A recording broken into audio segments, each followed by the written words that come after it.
بسم الله الرحمن الرحيم كلاتي وعنا خيارتها ودان ku saaxiibnay oo idilkiinba meel walba oo aad joogtaan waqtiga hadeen wacnaado dhamaantiinba muuqaalka la gareeyo qof walba muuqaalka la gareeyana sheertu ku qabto waxaan eebaweyne subxaanahu wa ta'ala uga baryaa inuu ilaahay muraadkiisa u sahla cidii xanuunsan ilaahay gargaarkiisa iyo nasigiisa ha siiyo kulanti wacan waxaan ku eegi doonaa channelkan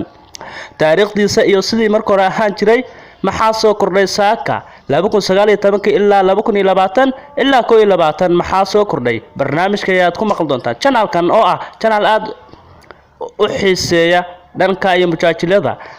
2019 waxa lagu soo bandhigi jiray heesaha lyrics-ka iyo kuwa kale muuqaaladooda kale oo ay kamid yihiin siiba waxa uu badnaay heesaha lyrics-ka magaca hore la dhahay jiray waxa kamid ah nabada lyrics waxaan la qori jiray heesaha 2020 kan u gudubno 2020 waxa lagu soo bandhigi jiray heesaha oo muuqaala ah kadib markii hadda la iska doorbiday waxaasi ileen waa adduunye waa la iska dhaafay waxaasi hadda waxa ku socda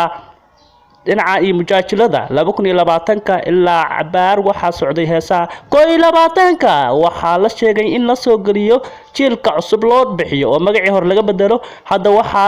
lagu jiraa sanadka 2020 waxaan lagu soo bandhigaa mujaajilada sida kuwa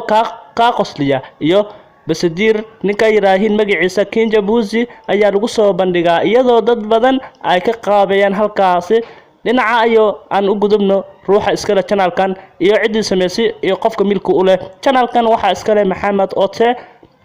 runtii waxa qaban qaabiyeen in la yiraahdo Maxamed Dheere oo aan u naqaano magaciisa Dheere inkastoo aan anaga la magac baxnay magacaasi oo aan u bixinay Dheere isaga magaciisa waa Maxamed